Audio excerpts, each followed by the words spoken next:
Now today we're going to go beyond the basics of just preserving fruits in a boiling water bath. You want to use your fingers, you want to use the pusher, so just load everything in.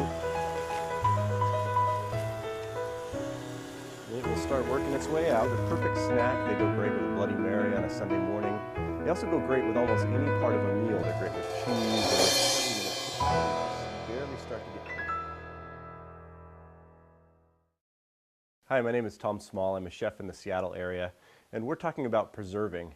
Now today we're going to go beyond the basics of just preserving fruits in a boiling water bath or vegetables in a pressure canner.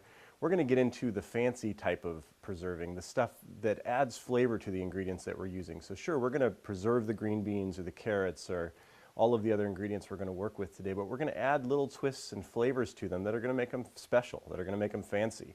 This is the kind of canned goods that you would find in a fancy boutique shop, and I'm going to show you how to make all of that stuff in your own house today. So we're going to start out with pickles. I love pickles. And just a couple other things. Let's add a little bit of salt. Again, we're using pickling salt, not kosher salt for this recipe. And we're going to add some dried herbs. Now, I can see you cringe, but I don't use dry herbs practically ever, except when I'm pickling or canning, because when I bring this mixture to a boil, I want all of those flavors to really come out and shine through. The fresh herbs are not going to do it in the same way. They're going to turn dark. They're not going to be very attractive in the jar.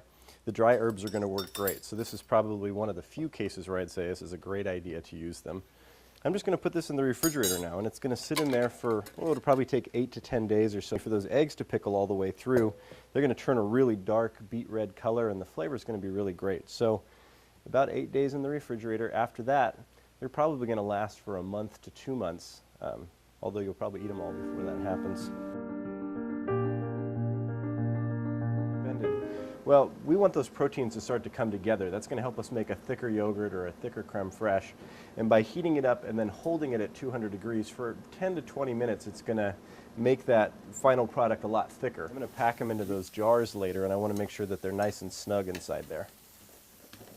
So because of that, once I get all the vegetables put down, I'm going to close the lid and let it cook in a kind of oven convection environment a little bit. So I'd like to talk just for a couple minutes about a different technique for food preservation, one of the ones that I actually use most often of all, and something that's really very simple, and that's freezing food. So